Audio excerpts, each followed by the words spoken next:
Hello, good morning, and welcome to Unacademy. Let's get started with the analysis of today's The Hindu newspaper.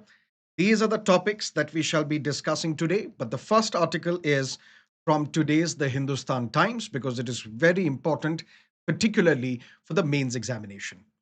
And before we start, an important announcement: my polity course, comprehensive for both prelims and mains, got over yesterday. And if you want to attend that course for free, you can do that in the next 3 days, because for the next 3 days, our platform will be open to commemorate the 100 years of Union Public Service Commission. The link is provided in the video description. Click, join the batch, and start attending the lectures. And if there are some topics where you find difficulty, you can attend those specific portions. Let's get started and let's look at topic number one, dealing with a suicide crisis. You have read about Vishaka guidelines, which were introduced by the Supreme Court in 1997 to prevent the sexual harassment of women at workplaces. Now you need to know about the Saha guidelines. Saha guidelines released by the Supreme Court to prevent this rising menace of and rising cases of student suicides, which the Supreme Court has termed is an epidemic. To understand this, let's briefly go through the background. A 17-year-old girl who was preparing for the NEET examination at a coaching institute in Vishakhapatnam, she died. The hostel authorities said that she died by suicide by jumping from the third floor of her hostel. But the parents were not convinced. Parents were not satisfied. They approached the High Court at Amravati, the Andhra Pradesh High Court, asking for a CBI inquiry into this. This plea of the parents was rejected by the Andhra Pradesh High Court. Finally, the matter reached the Supreme Court via a special leave petition, SLP. And you would know that if High Court does not issue a certificate saying this case is fit to be heard by the Supreme Court, you cannot file an appeal against the judgment given by the High Court before the Supreme Court. But there is an alternative, a discretionary power available with the Supreme Court under Article 136 of the Constitution, which says even in absence of that certificate issued by the High Court, you can approach us through special leave petition. Long story short, a 17-year-old girl, she dies, allegedly by suicide. Matter goes to the Supreme Court. Supreme Court said, we will look at this issue, but we will look at this issue in two ways. Number one, we will order the CBI inquiry into this case and see and get to the bottom of this. Second, Supreme Court said right to mental health is a fundamental right under Article 21 of the Constitution. So this has been recognized by the Supreme Court, right to mental health, and it has been elevated to the status of the fundamental rights by the Supreme Court. So right to mental health is a fundamental right under Article 21. And in doing that, Supreme Court issued these guidelines to state governments, to coaching institutes, to educational institutions. What are the steps that you need to take to prevent the rising incidence of suicides, particularly amongst the students? You would know that students are under a lot of stress. And who would know it better than you? Because you're also a student preparing for a rigorous examination called the Civil Services Examination. There is a lot of anxiety, lot of stress amongst the students. And look at the student community in Kota. Sorry to use this word, but it seems that Kota has a quota for student suicides. Large number of incidents of suicides amongst the students, particularly because of the stress and also because of the societal pressure. Because how do we value the value of an individual? How do we judge the value of an individual? By the amount of marks that you score, by the number of examinations you have qualified. So there is this burden of societal expectations, and ultimately a student may drown under these expectations and may decide to end his or her life and commit suicide. What is the purpose of education? Let's understand this topic in great detail. What is the purpose of education? Yes, one of the purpose is to find a job, to find meaningful ways of livelihood so that you can live a life of dignity. But that's not the only purpose, that's not the sole purpose of education. The purpose of education is, according to Swami Vivekananda, overall development of mind, body, and soul. You need to develop the intellectual well being, the mental well being, the emotional well being of individuals through education. For example, John Jacques Rousseau, in his very prominent treatise, A Mile or on Education, he said education should be adapted to meet the developmental needs of the students so that we can cultivate autonomy, reason, emotional well being amongst the students.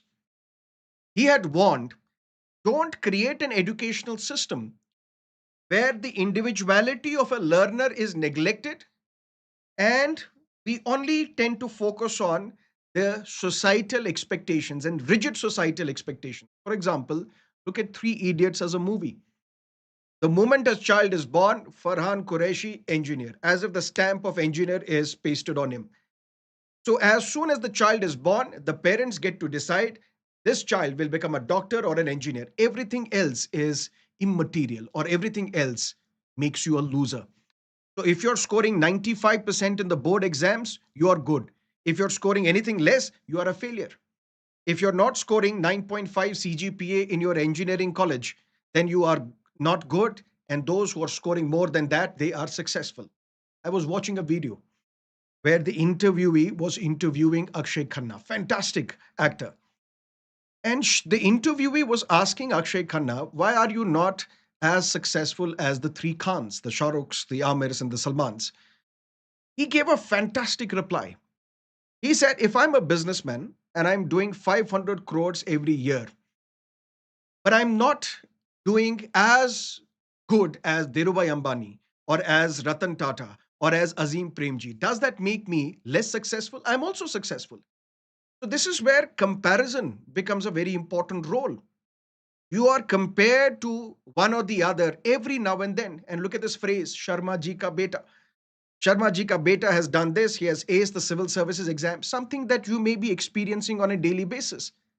Your parents would be telling you that our colleagues, their kids, they have qualified the civil services exam. You are yet to clear the prelims exam. Emotional drainage, emotional stress, and it leads to suicide. And Raju, in fact, committed suicide, attempted suicide in Three Idiots.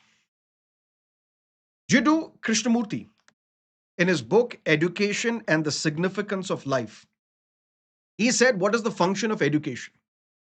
The purpose, the function of education is to create human beings who are intelligent and integrated with the society. But today, unfortunately, our education system is driven through compulsion, through fear, and this naked competition. You would also have noticed that there are some kids who, before they board the school bus, they cry inconsolably. Why? Because in the school, they are bullied because of their lack of performance. Performance, quote unquote. And because of the fear, because of the competition, because of the compulsion, this is where the students come under severe, tremendous stress, and some of them take the ultimate decision of ending their life. We need to understand that the purpose of education is the holistic growth of an individual so that you can live a life of dignity, confidence, and purpose. Just imagine there is an event at your home, whether it's a marriage function or a birthday celebration, and there are few individuals who are engaging in a debate, let's say on religion, spirituality, politics, geopolitics. And there is one individual who is making a lot of sense, who is giving solid arguments.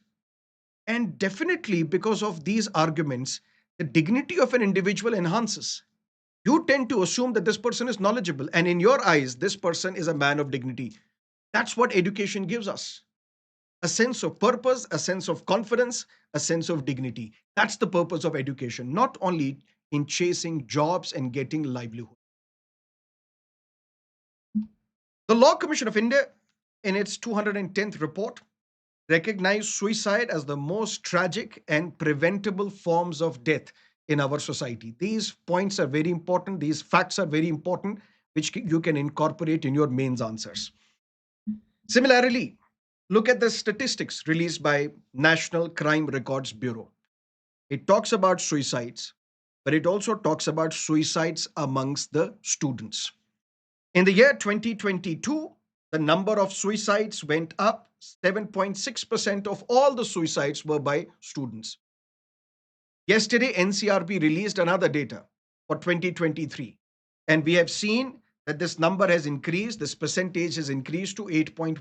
8.1% of all the suicides in this country are committed by the students, which tells us that it is taking the shape of an epidemic.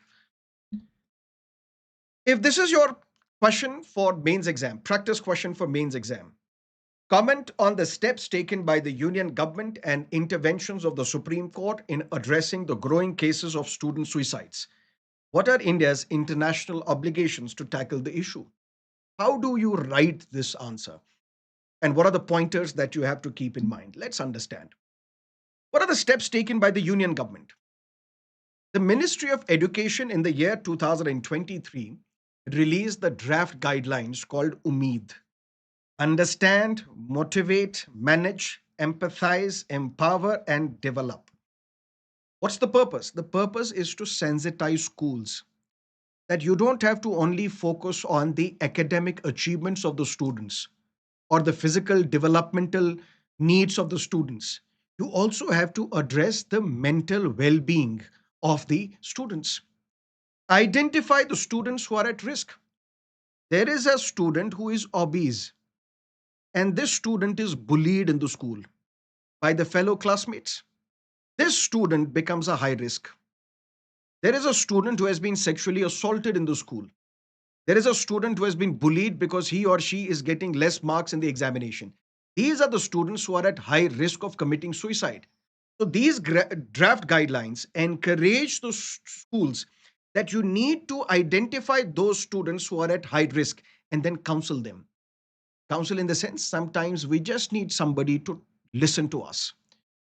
Overwhelmed by emotions, parents don't listen to us, they don't understand, the siblings don't understand. We just want someone to just calmly, patiently listen to us. And that's the role that can be played by counselors. But these counselors should not be fake one. These counselors should be trained ones. That's what these guidelines, draft guidelines of Umeed tell us. Something else. For a broader reach during the COVID-19 pandemic and then even beyond, Ministry of Education launched Mano Darpan under Atmanirbhar Bharat Abhiyan Yojana, providing tele helplines, live counseling sessions with the counselors, a directory of trained professionals. You can reach out to them, book a counseling session, live session, so that there is somebody who can listen to you, understand what you're going through, understand your pain, so that we can subside your intention of committing suicide, ending your life. Ministry of Health and Family Welfare in 2022 released National Suicide Prevention Strategy with particular emphasis on youth.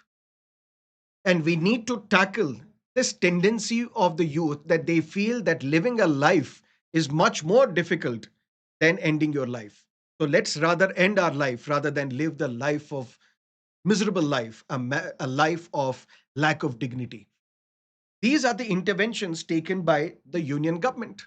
Umeed, Manodarpan, and National Suicide Prevention Strategy by the Ministry of Health. There has been an intervention by the Supreme Court this year as well, on two occasions. The first was in Amit Kumar v. Union of India. Supreme Court asked the former judge of the Supreme Court, Justice Ravindra Bhatt, that let's set up a national task force on mental health concerns.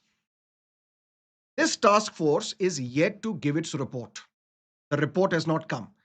But this task force comprises of former judge of the Supreme Court, but eminent experts from psychiatry, child development, education, civil society, so that they can understand what is the root cause of student suicides and ultimately suggest measures. How can we prevent students from committing suicide and ending their life?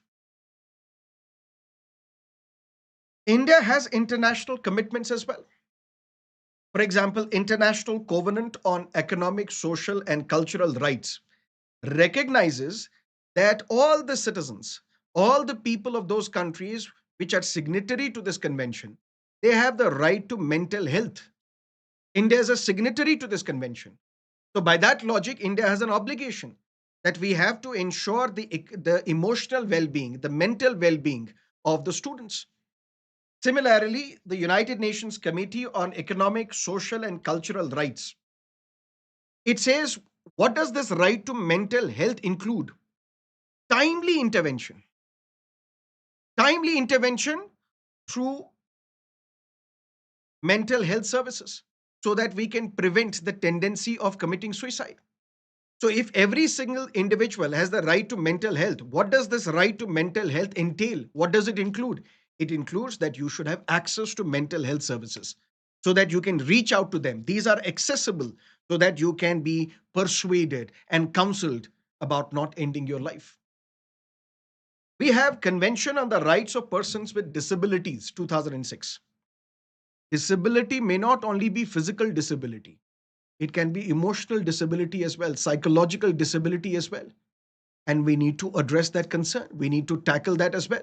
We need to ensure that these vulnerable sections of the society, they are provided proper counseling, treatment at the earliest stage so that they don't take this drastic step of ending their life.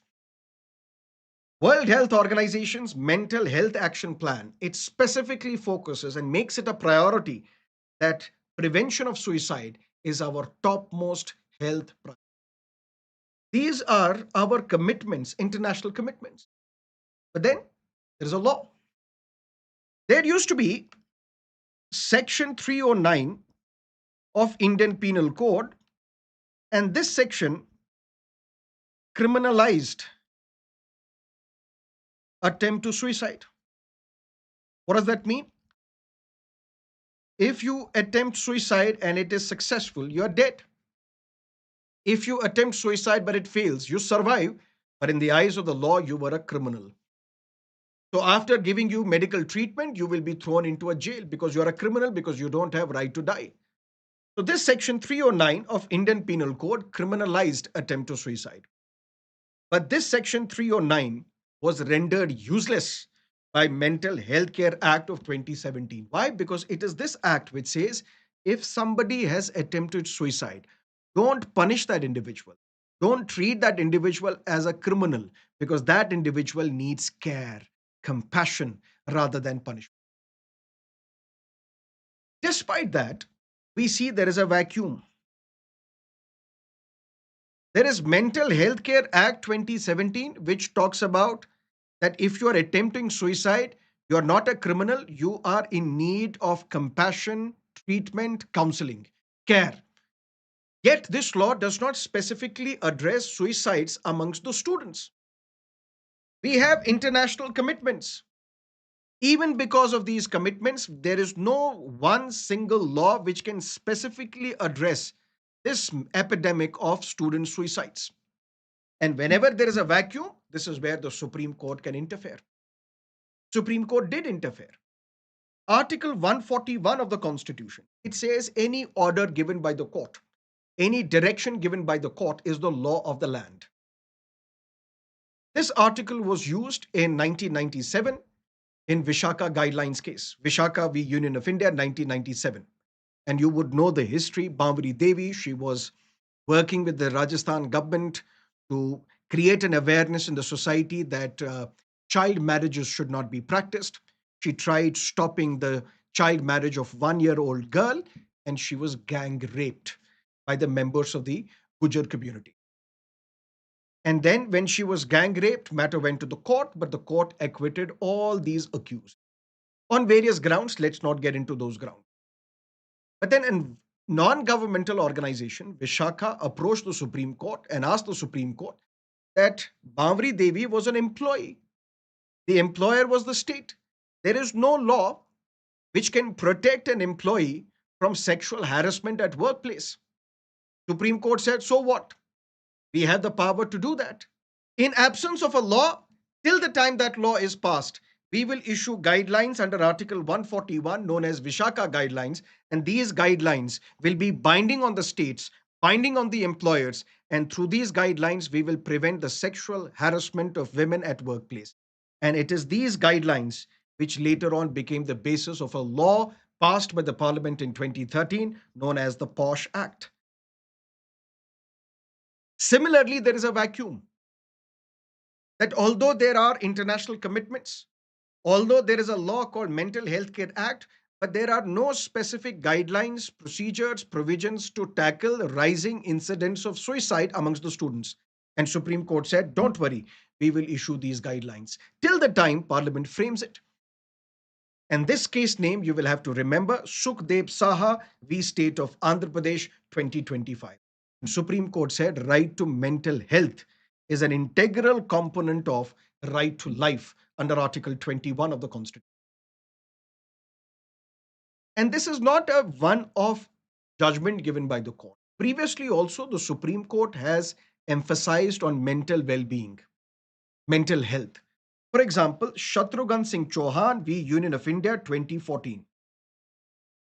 The matter before the court was that there are these individuals who are on death row. There are these convicts who are on death row, and their mercy petitions are pending before the president. But these mercy petitions are kept pending for many years, decades as well. Look at the recent newspaper article, which spoke of how the assassin of the former Chief Minister of Punjab, Bean Singh, he is waiting for the disposal of his mercy petition for more than 2 decades now. The Supreme Court has emphasized that even those individuals who are on death row, they still enjoy fundamental rights. And you are torturing an individual, a convict, if you don't decide on the mercy petitions immediately, as soon as possible, within a reasonable time frame. So if you keep the mercy petitions pending, you are affecting the psychological well-being of a convict.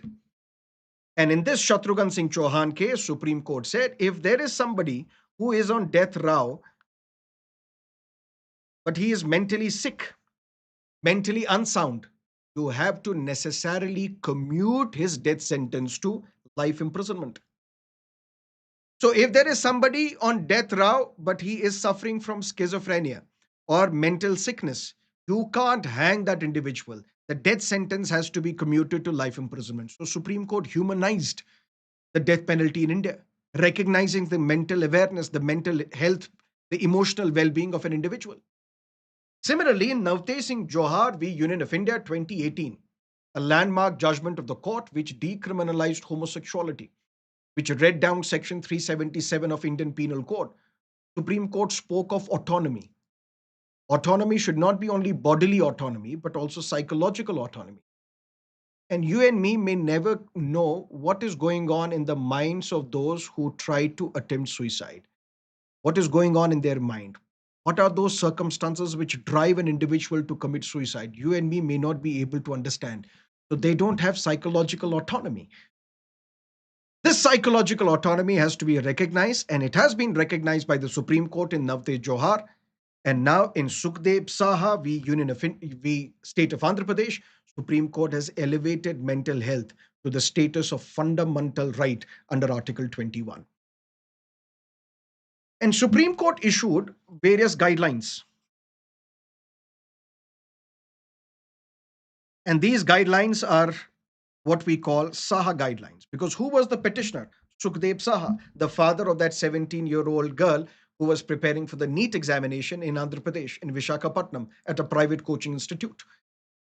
Saha guidelines say, number one, all educational institutions, they should adopt a uniform mental health policy.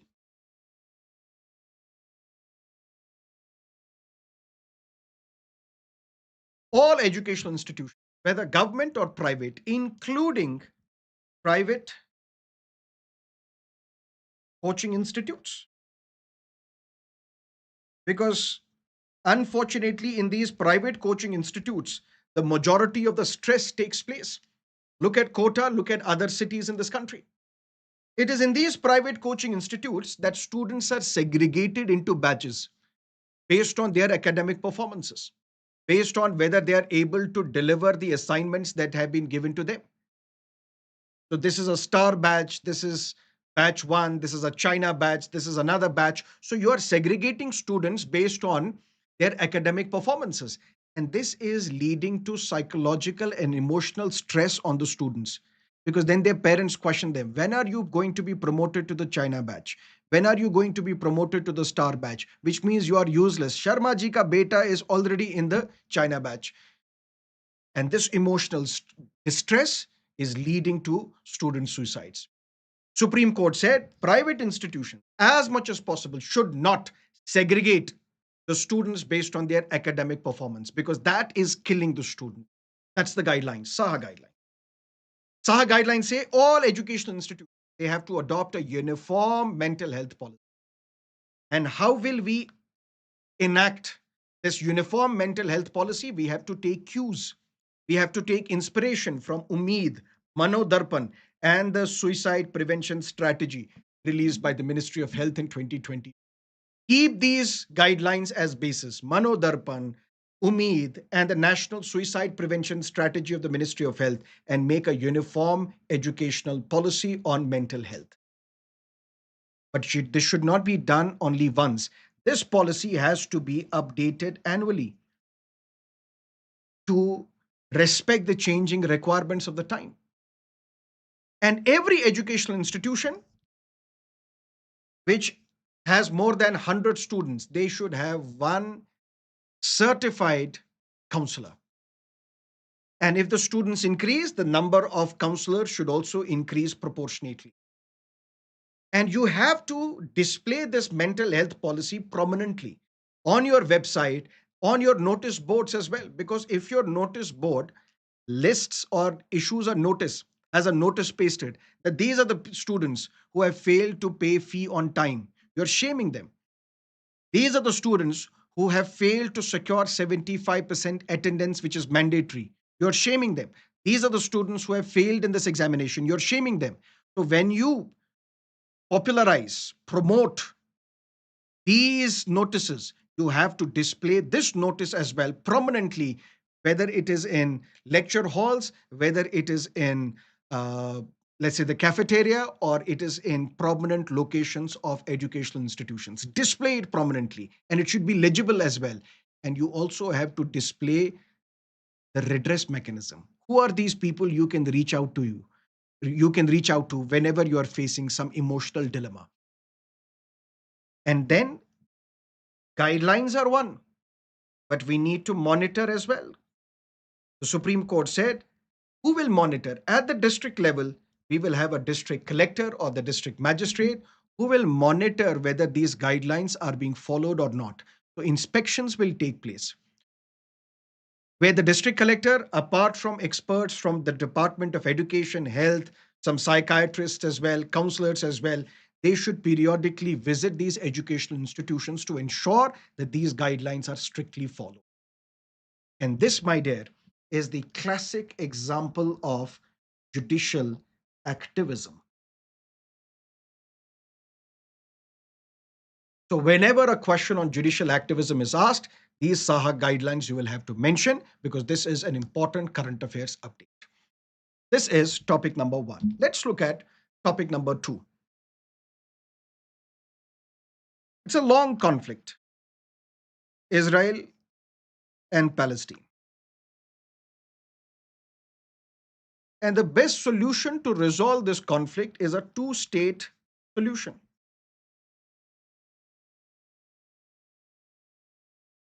Let Palestine as a state also be recognized and survive and thrive and flourish. And Israel should also exist, continue, survive, flourish, thrive. But Israel is adamant, and so are various countries, that we are not going to recognize Palestine. But now, October 7, 2023, terrorists from Hamas crossed the Gaza border and attacked the Israeli citizens, took some of them hostages as well, which included men, women, elderly, children as well. And then this hostage crisis led to a full blown war where Israel mounted a war against Hamas in Gaza. And this war is now reaching close to two. But in this backdrop, it is alleged by the international community that Israel is committing genocide in Gaza. And there is a tremendous outpouring of grief and support for Palestine, but there is also support for Israel as well. Israel says we are defending ourselves because who attacked us? The Hamas terrorists attacked us. Who were the hostages? Israeli citizens. We are in a constant attack by the terrorists from Hamas, and we need to protect ourselves. We need to self defend ourselves. And at the same time, we need to obliterate the Hamas, wipe them out, wipe out their leadership so that such a terror attack cannot be mounted again. But in this backdrop, when the allegations of genocide were being leveled against Israel, this is where a large number of countries which previously did not recognize Palestine, now they have recognized Palestine. France, UK, Canada, Australia, and now close to 140 countries out of 193 members of the United Nations, they have recognized Palestine as a state. And India did that already many decades ago. But how do we resolve this crisis? Which crisis? Not the full dispute between Israel and Palestine, at least this ongoing war on Gaza by Israel, this war between Gaza, between Hamas and Israel. How do we tackle this situation? Because there is a humanitarian crisis also.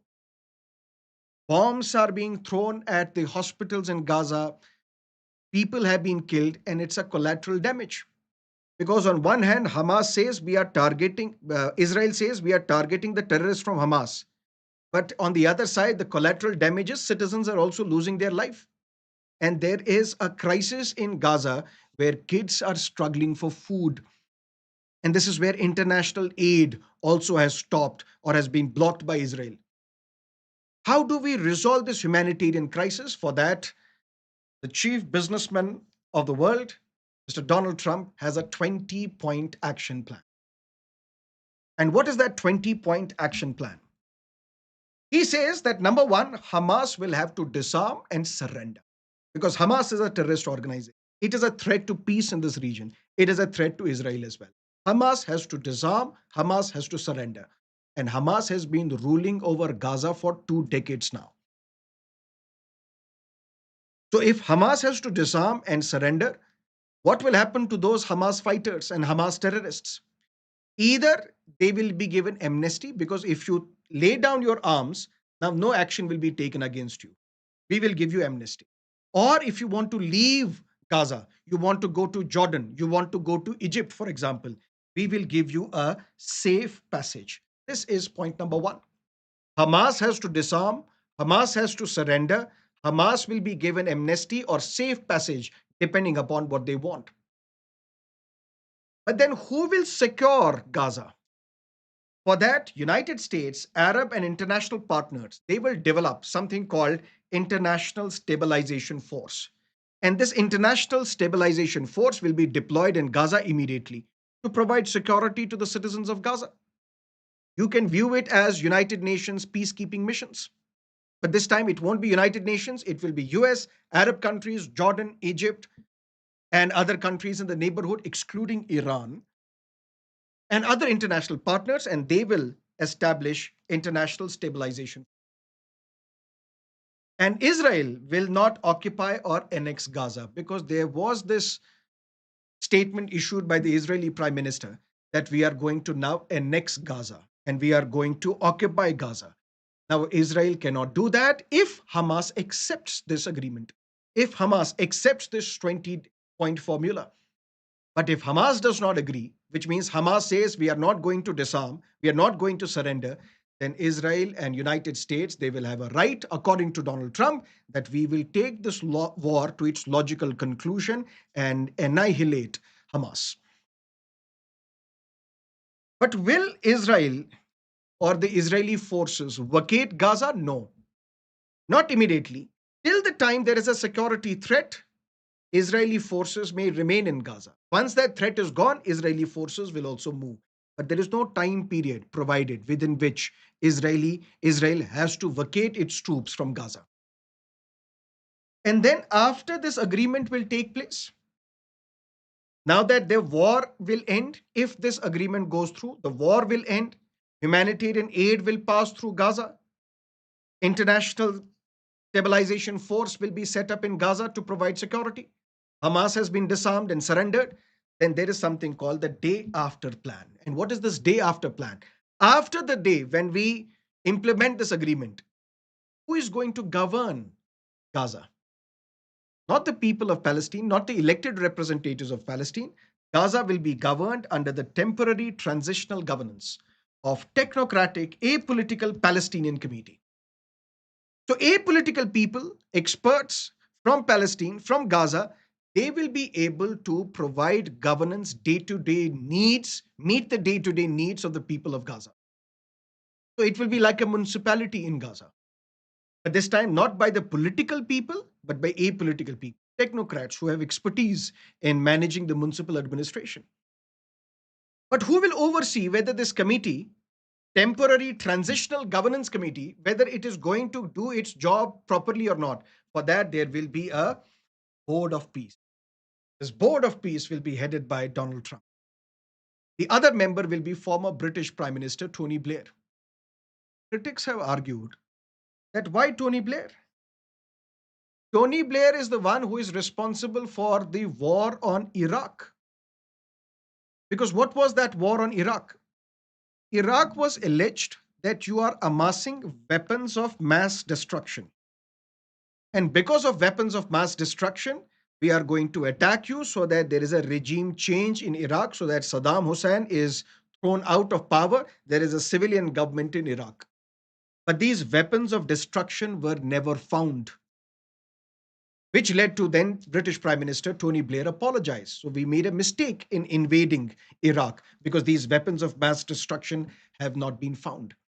But then Iraq went through a crisis of instability. Saddam Hussein was arrested, he was executed as well, and there is still crisis in Iraq. And from that region, ISIS emerged, Islamic State in Iraq and Syria. But be that as it may, so inclusion of Tony Blair, who by the way happens to be one of the author of this 20-day action plan, his inclusion has been criticized. But the point is, Donald Trump will be now in charge of the reconstruction of the Gaza Strip. And that's what he always wanted. He said, we want to remove the people of Gaza so that Gaza can be developed like a big city with flourishing infrastructure. Now, it seems like Donald Trump, if this agreement goes through, will be the person responsible for reconstruction of Gaza.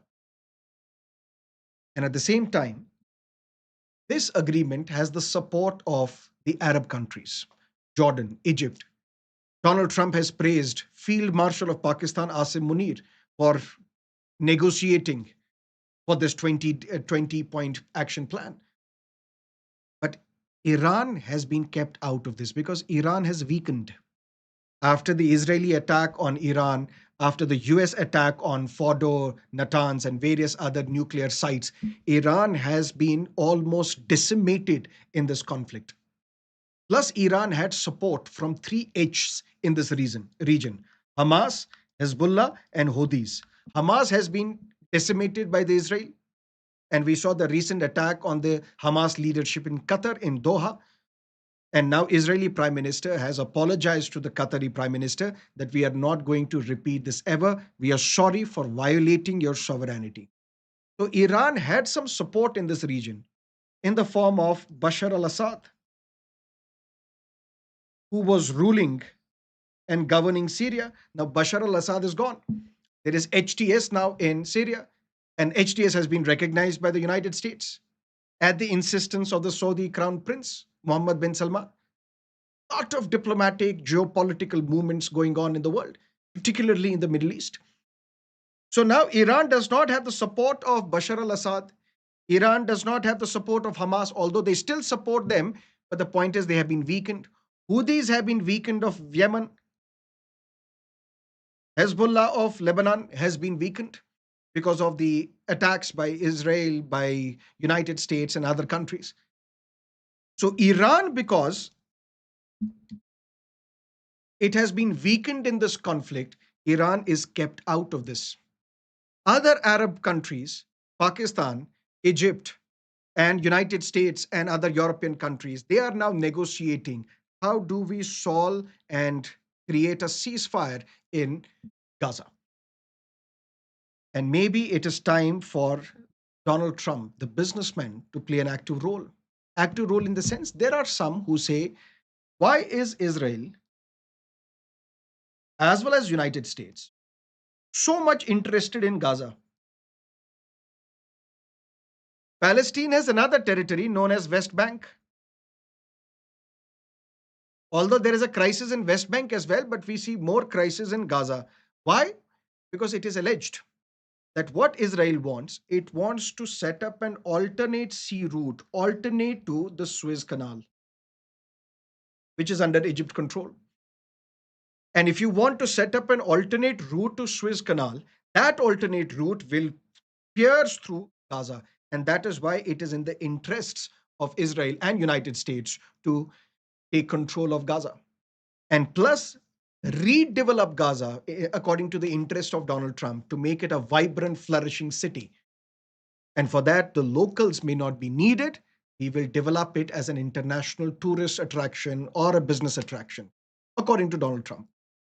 But if this deal goes through, the Nobel Prize for Donald Trump is not far away.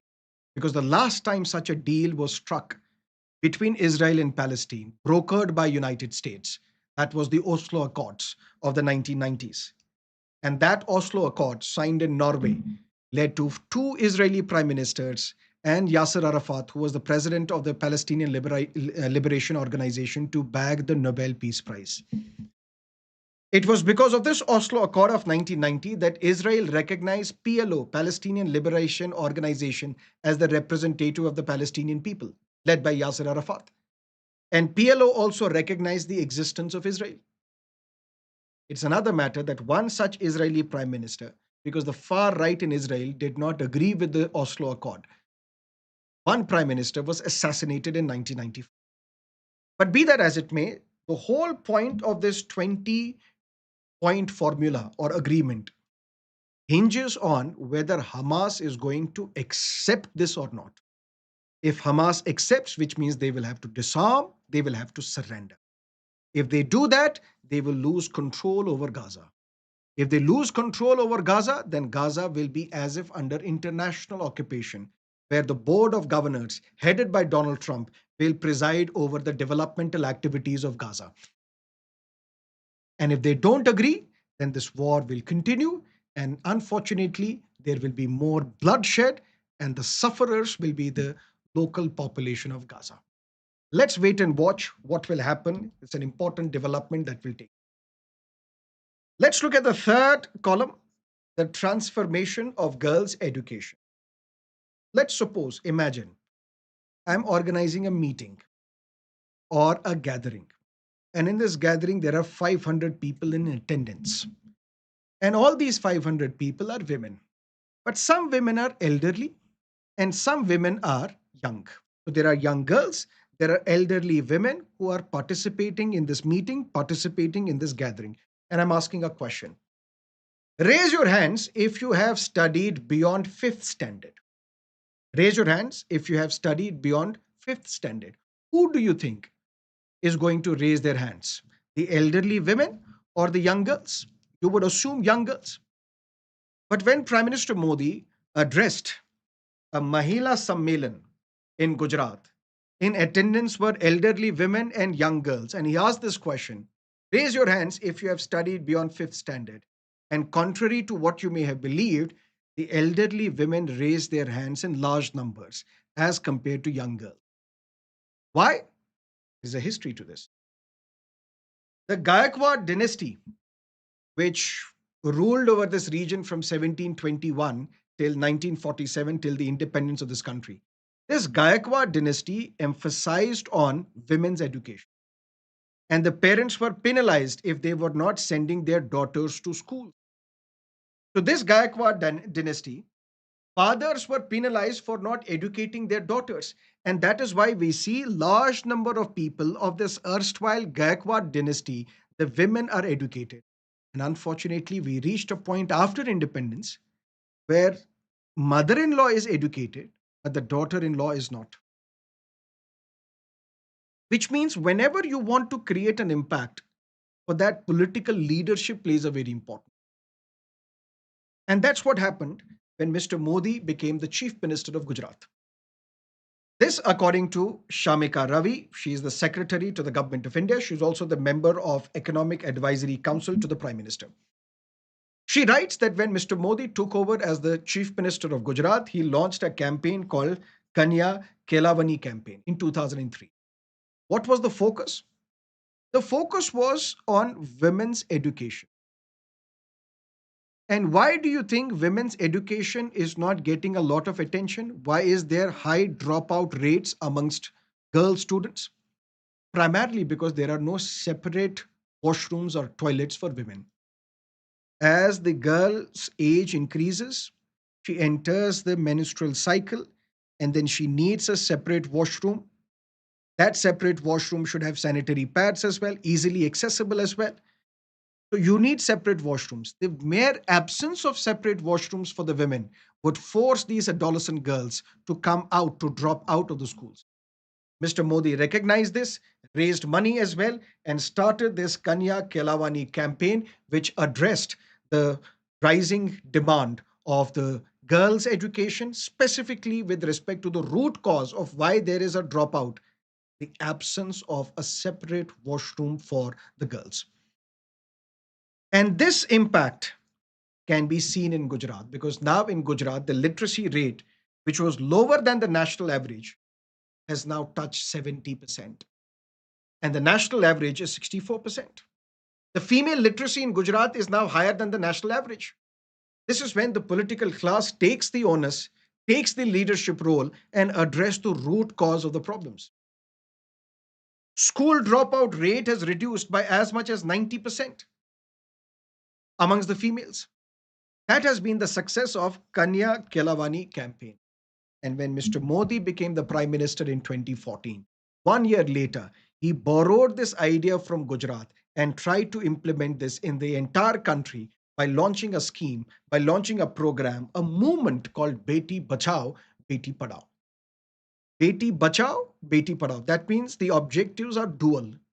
Two focus areas. Beti Bachao, which means prevent female feticide, which means strict implementation of the PNDT Act, which prohibits the determination of sex inside the womb of the mother. Because if it is detected through sonography that it is going to be a girl child, we would kill the girl child inside the womb of the mother. So the first aspect of this campaign was, this movement was Beti Bachao. Let the girls survive and enter this world. And for that, we have to take into account female infanticide or feticide. Second, promote the girls' education. Promote the girls' education. Initially, this was targeted at 100 gender critical districts. Which are these gender critical districts? Where the ratio was skewed in favor of the men, where the female dropout rates were high, female literacy was low, where there were high incidents of female feticide. Those gender sensitive districts were targeted and then it was expanded throughout the country. And we saw the impact. Girls today survive more than they ever were in the history of independent India. The sex ratio at birth improved from 919 girls per 1,000 boys, and now it is at 929. So we saw an increase in the survival rates amongst girls. But there was an impact through education as well. If a woman is educated, which means she will not be married at a young age, she will complete the school, higher secondary school, she may graduate as well. And if we promote education, she may opt for post graduation as well, which will delay her marriage. When the marriage is delayed, that means the fertility rate will also drop because now you have less time to reproduce children because you are giving more emphasis on education. And in fact, once the woman is educated, she has now autonomy over her reproductive role. She will now control whether she will have a child or not. And what is going to be the proper spacing between the children? One child today, the other child after a space of 2.5 years or 3 years. Because previously, if you are an uneducated woman, you don't have agency, you don't have control over your reproductive role. It's the men who will decide when to have a child, how many children to have. You did not have that power. But now, because of education, you will focus on education rather than marriage. So there will be late marriages. And then at the same time, you will see proper spacing between the children. Or you may see the incidents where a woman may say, I will only have one child, or I will have no child at all. So total fertility rate will drop. And it happened. Now, total fertility rate has dropped to 2.0, which is much below the replacement level of 2.1. What is this replacement level? How many children should be born to a woman during her entire reproductive age so that the population stabilizes? हम दो हमारे दो husband and wife, they should have two children, so that after the husband and wife die, these two children will survive, population remains stable. Then they will die, their two children will survive. Ultimately, what will happen? Population will stabilize. As many deaths, as many births, population stabilization. But 2.1 is considered to be replacement level because not every uh, woman will have two children. Not every family will have two children, and not all children will also survive. That is why, to best ensure stabilization of population, the total fertility rate should be 2.1. But now it is 2.0, which means we will enter into a stage where the population will start degrowing. And that is thanks to women's education. Now, when women are educated, they will also enter the workforce. They will become educated, and now instead of asking a midwife to come and deliver the child, this woman will go to a hospital. So institutionalized deliveries will take place. And what will happen because of these institutionalized deliveries? That means deliveries taking place at hospitals rather than at homes. More likelihood that this child will survive. So the infant mortality rate will reduce. And that's what we have seen. Infant mortality rate for girls dropped from 49 per 1,000 live births to 33. And at the same time, also, although there is a growing concern that women's participation in the overall labor participation force is low. But even then, we see women are doing spectacularly well when it comes to sectors such as healthcare, education, STEM, entrepreneurship, where skills matter more. From officers in the armed forces to CEOs of tech startups, today's educated Indian women are breaking barriers. So, those areas which were considered to be the fiefdoms of men, to be the sole proprietary of men, these frontiers have been broken and breached by the women. Let's look at the data. Research was done by Lakshmi Iyer, Anandimani, Prachi Mishra, Petia, Topalova.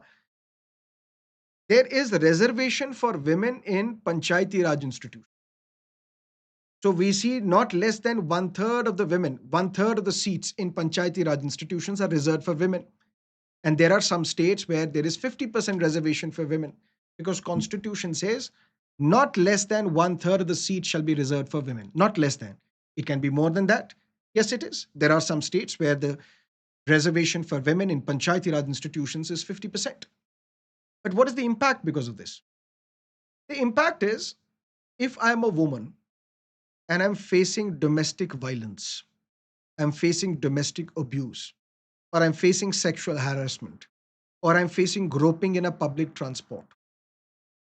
What I will do, I will go to the police to register a complaint, to file a complaint. But the policeman will ask me so many questions that will make me uncomfortable. What were you wearing? Why were you wearing this? Who touched you? How were you touched? So basically, the policeman is drawing sadistic pleasure from the agony of a woman. And then the woman says, now I will not go to the police and report this matter. But with sarpanches and pradhans being women in Panchayati Raj institution, a woman who faces such discrimination, she is more likely to approach this woman sarpanch and get the matter investigated. That's the impact of women's education and women's political empowerment. Similarly, female Panchayati Raj institution leaders, they are more likely to focus on issues which are pertinent to women. Now, there are Panchayati Raj offices, there are schools which are run by panchayats, where there are separate washrooms for women, and these separate washrooms provide free sanitary pads, napkins to the women. Otherwise, either they will not wear or they will wear cloth based sanitary pads, which will affect the health of a woman as well. So, when you are a woman, you understand the pain points of a woman, you understand the needs and requirements of the woman. You are more likely, as a leader, as a sarpanch, as a pradhan, to focus on the issues which are pertinent to women. And this was reflected in the study conducted by R. Chattopadhyay and Esther Duflo, Nobel Economic Prize winners. They said there are those districts where we have female sarpanches or female pradhans. Significantly greater investment is made in drinking water. Why drinking water? Because if there is no drinking water facility in the home, you will have to fetch water from outside. You will have to travel long distances to fetch water. And whose responsibility was it? Whose responsibility was it to fetch water? Female. So this is a priority good for women, drinking water. So drinking water is made accessible to women, accessible to families in rural areas by Panchayati Raj institutions, which are headed by sarpanches and panches who are women. Why? Because they understand the needs and requirements and the problems faced by women. And that is because of this massive movement as well, Beti Bachao, Beti Padhao. But let's go beyond this article. I think it's time to change the tagline from Beti Bachao, Beti Padhao plus Beta Sikhao. Because if you have to save a woman, who is the vulture in this case? Not every man, but those men who are not taught how to respect women, how to respect consent, how to know that no is not just a word, it is a complete sentence. No means no. It can't be maybe, yes, not today, tomorrow, day after. No means no, it's a complete sentence. So we need to teach boys as well. Beta Sikhao should be added to this campaign so that boys are taught how to be non-violent, so that discrimination and violence against women can reduce. And the societal norms around gender will also change. For example, as men, we feel that it is our duty to protect the women because this is a weak sex, fairer sex, second sex, which needs protection. So, if you are the one who is a protector and she needs protection, obviously you will have a control over her agency. You will have a control over her rights. And this patriarchy then becomes institutionalized. Because as a young boy, if I'm not taught how to respect women, how there is no difference between the two gender except in physiological ways, as I grow up, I'll become a judge. For example, in 1984, one lady advocate was recommended by the government to be appointed to the Delhi High Court as the judge of the Delhi High Court, Ms. Bandari. Because at that time there was no collegium system. So the government would appoint judges and government would always consult the Chief Justice of India. And Chief Justice of India was Justice Y.V. Chandrachud.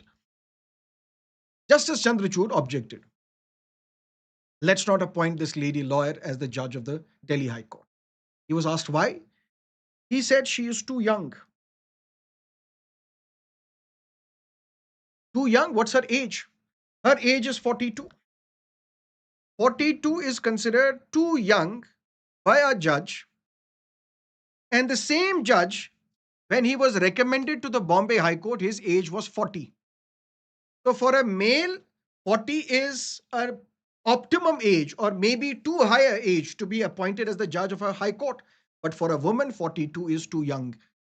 Why? Because we have not focused on Beta Sikhao.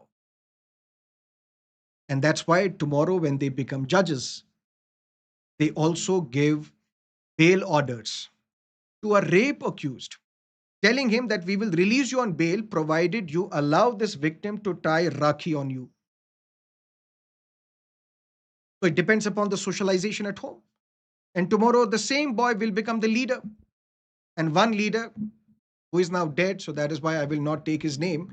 When the discussion took place on the Nirbhaya gang rape in the parliament, when the discussion took place whether we should make stricter laws for rape, whether we should make stalking a non bailable offense, one leader said, boys will be boys, they will make mistakes. Another person, another member of the parliament said, a male member of the parliament said, why do you want to make stalking an offense? We have done this all our life. It is such a harmless thing to do. You stalk, and that's how the movies also then glorify stalking. The most prominent example, Ranjana, directed by Anand L. Rai. But be that as it may, the campaign now needs to shift from Beti Bachao, Beti Padhao.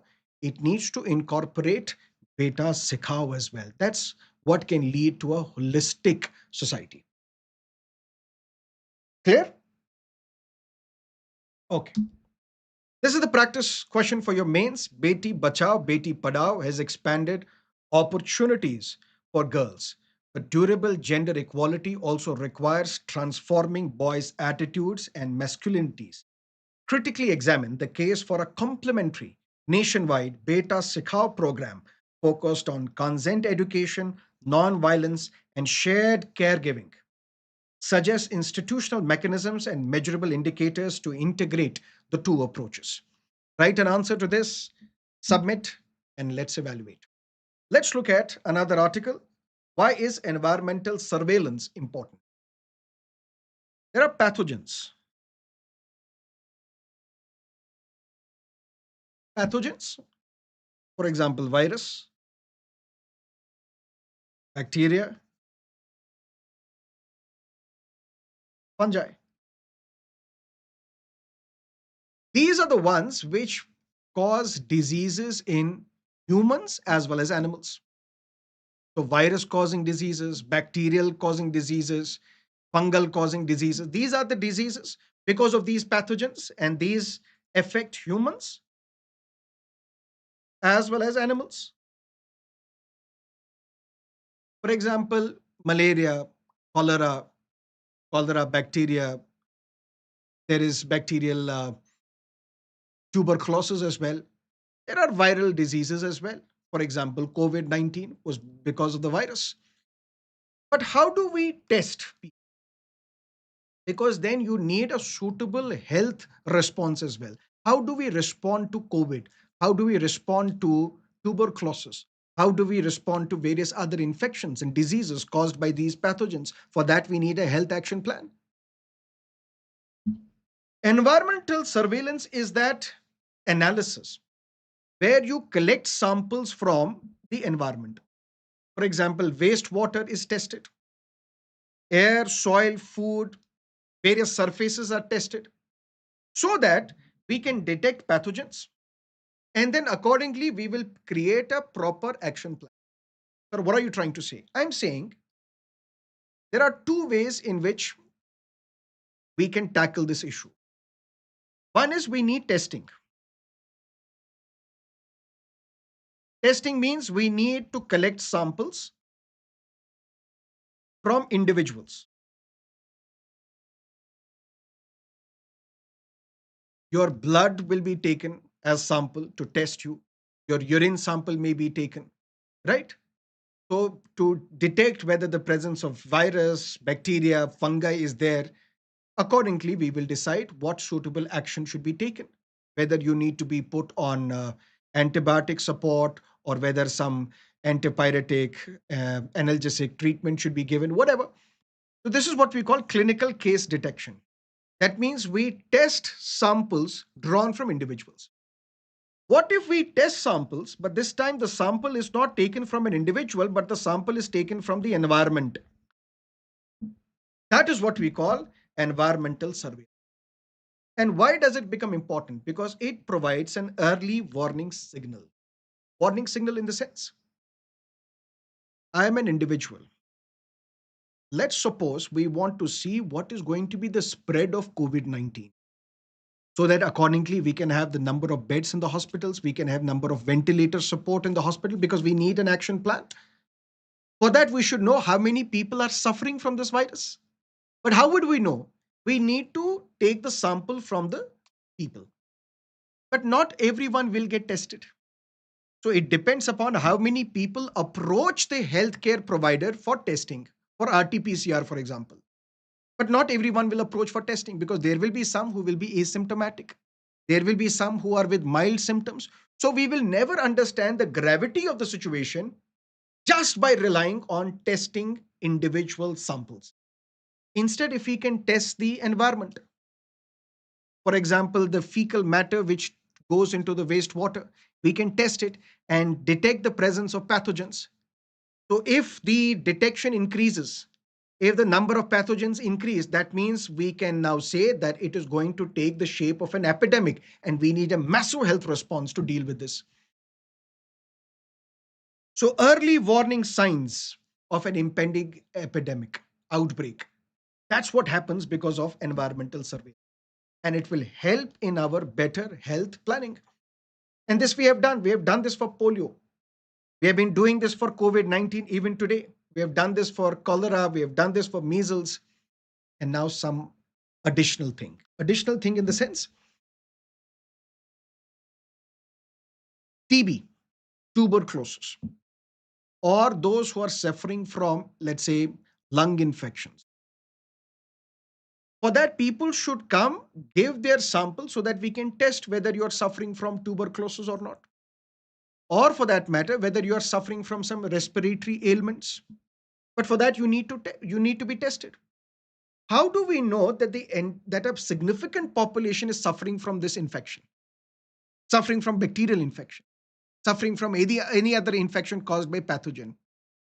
We can use samples of people coughing in public places. So if one, assume it this way, if one person is coughing, okay, maybe it is not of some problem. Now two, now three, now 100, now 200. Now everybody seems to be coughing in this public place. That means we are staring at an epidemic. Now accordingly, the response will be leveled, mounted by the health providers. This is what we call environmental surveillance. Survey the environment, detect pathogens so that appropriate health response. That's what we call environmental surveillance. Let's look at another article, A 100-Year Journey as the Guardian of Meritocracy, written by the chairman of UPSC, Mr. Ajay Kumar. He is going to take a virtual town hall today, 12 p.m. onwards, 12 to 1 p.m., I think. So this is the first ever step taken by UPSC, where UPSC is now reaching out to the aspirants and seeking the opinions or answering the questions of the aspirants.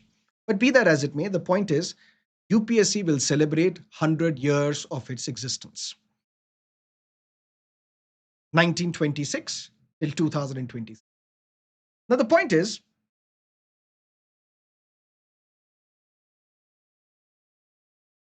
during the colonial period, some facts we need to understand so that it becomes important for your exam.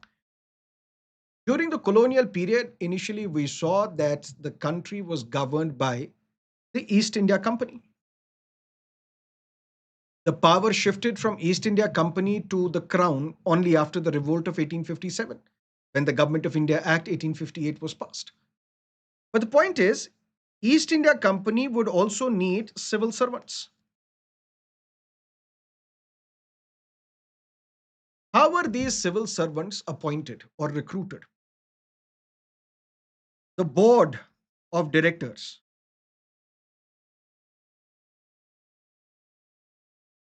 of the East India Company would nominate these civil servants. And then these civil servants were trained in London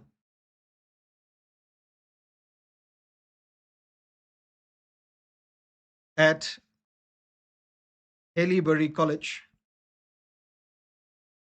Once they were trained, they were sent to India. Then came Lord Macaulay. Lord Macaulay in 1854 said, we need to shift from a patronage based nominated system of civil servants where the board of directors will nominate civil servants, train them in London, send them to India. We need to replace it with a competitive examination system where these civil servants will be recruited, not nominated, recruited, but based on their talent, based on their merit. And that's how in 1855, the first open competitive examination took place, where Civil Services Commission was set up in London. The first examination took place in 1850. At that time, the maximum age used to be, eligible age used to be 23. Minimum age was 18. But the system was designed in such a manner that it was as if it was meant only for the Europeans, not for the Indians, because the kind of questions would be asked that would tilt in favor of the Europeans, not the Indians. But even then, in I think 1864, it was Satyendra Tagore, the brother of Rabindranath Tagore, who cracked the civil services examination. But be that as it may, the point is that initially the focus of these civil servants in India, they were believing in something called white man's burden.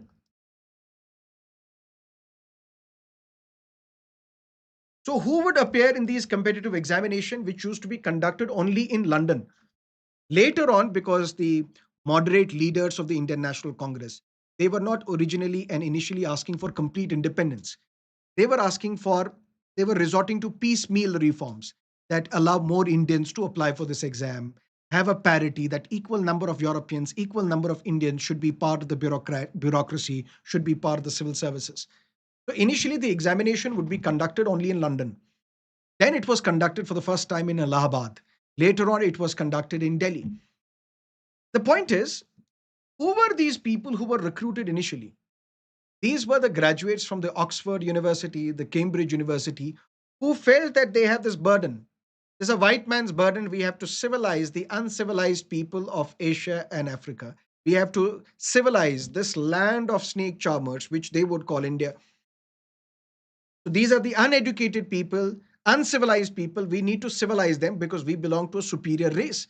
That is how Oxford graduates, Cambridge educated graduates, they would appear in these examinations, get recruited, and then come to India and become civil servants.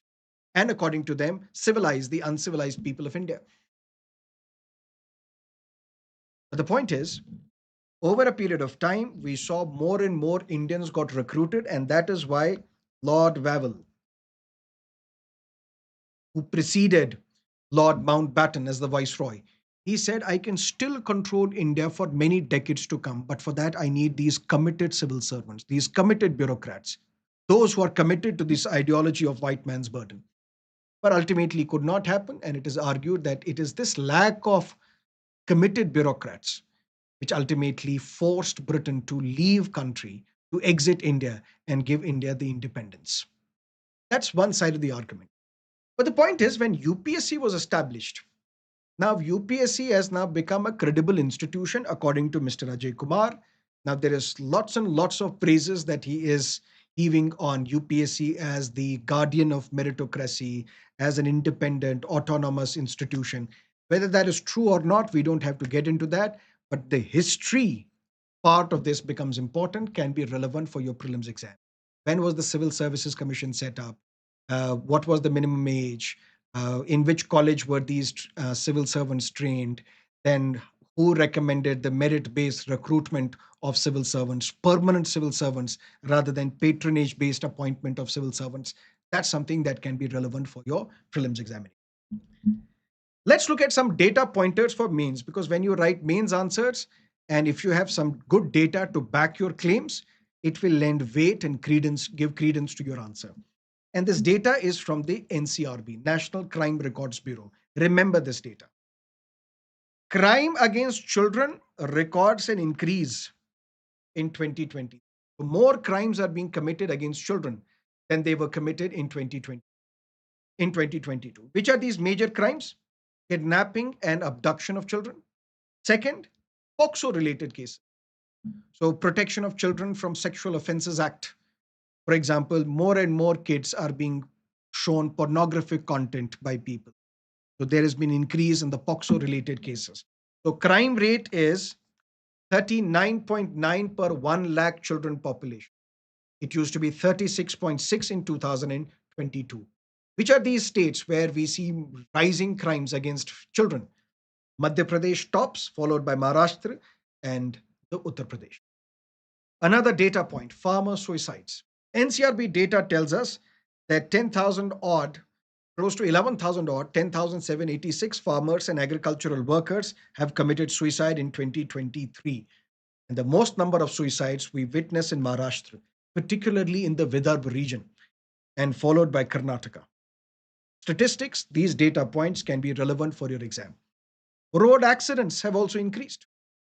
NCRB data tells us that more than 1.73 lakh people were killed in different road accidents across the country. But 46% of the victims were two-wheeler riders. That's an important highlight. Which are two important causes of road accidents, major road accidents? Speeding and careless driving, which may include drunken driving as well. And most importantly, highest number of deaths were reported on national highways, 34.6%, followed by state highways at 23.4%. These data points, statistics can be important whenever there is a question on farmer distress, wherever there is a question on offenses against the children, maybe in your essay as well to make India a welfare society. These data points become important. That is it for today in our daily newspaper analysis. If you have understood all the topics that we discussed today, do press the like button and subscribe to our channel if you haven't yet. I'll see you again tomorrow, 10 o'clock in the morning. Till then, have a great time. All the best. Bye bye.